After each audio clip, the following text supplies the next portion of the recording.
midabada aad arkaysaan mid waxa weeye quraacdii weeye midna waa qadadii oo waa soortii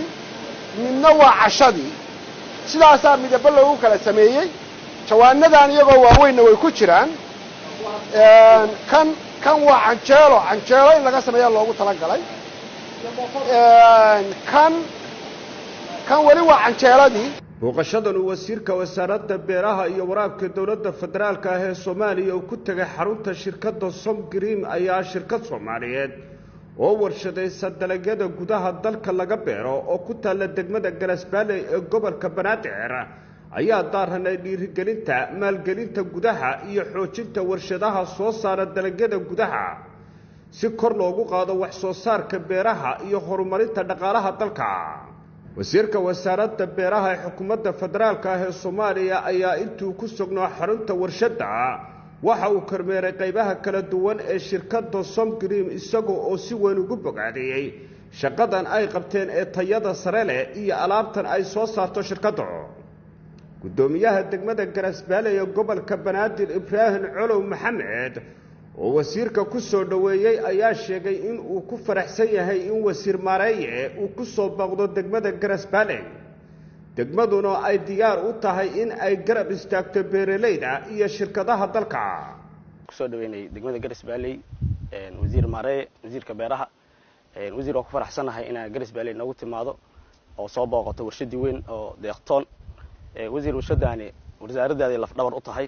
dalagga wadankay soo saartaa aadan u mahadsan tahay wasiir inaan ugu imaado degmada Garasbaaley farxad gaar ah noo tahay anaga in wasiirka noo yimaado maadaama aan degmooyinka u dambeeyo shabeellada hoose oo dalagga wadanka ka yimaado in halkaan lagu habeeyo oo dib wadanka loogu celsho magaalada ganacsiyo badan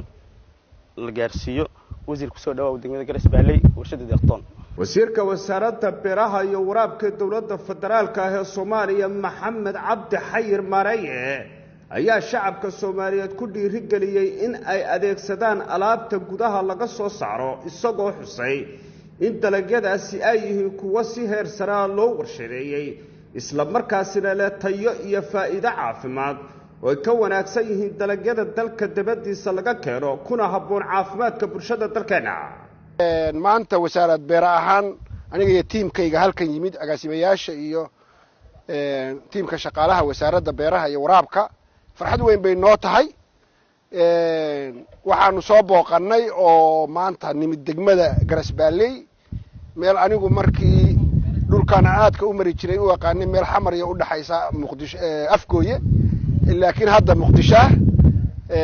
ayaanu nimid warshadda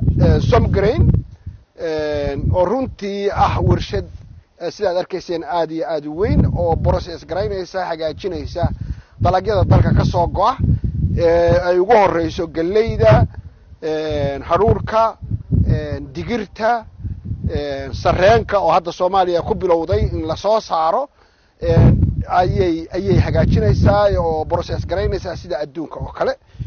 dhawaanahan markii aynu lahayn shirkii Nafis Somali Agriculture Investment Forum ama maalgashiga beeraha waxaanu ka hadlaynay inaan dalku lahayn food companies ama companiyo cunto process gareeya qascadeeya hagaajiya baakadeeya ama ay yar yihiin runtii warshadan Somgreen oo soo saarta dalageedana u bixitay deeqtoon oo in laga deeqtoomo waxyaalaha dhacay banaanka laga soo dejinayo aad iyo aad baan ugu faraxsanahay wax cajiib aan ku aragnay runtii oo aniga laftigaygu aanan ogeyn in badan waxaan sheegay anigu dalagga dalka cuno oo subaxii boorash cuno la shiiday haruur iyo maaragtay waxaan la dhahayo qamadiga oo la shiiday maalintii soor cuno habeenkiina digir cuno saddexdiiba oo markii hore wiilka ii shaqeeya ii soo shiidi jiray hadda iyagoo shida maalinka ku arkay waa awoodi waa inaan idhaahdo shaqaalaha ii qaada anaa qaata waa ku aamini waa marka hadda kadib anigu waxaan ka tirsanahay deeqtoon ganacsatada runtii sacrifice-kaa sameeyey deeqtoon sameeyey calafkaa sameeyey caafimaadka qaba aad iyo aad ayaanu u ammaanaynaa Cabdirasaaq Xaaji Saleebaan warbaahinta qaranka magaalada Muqdisho.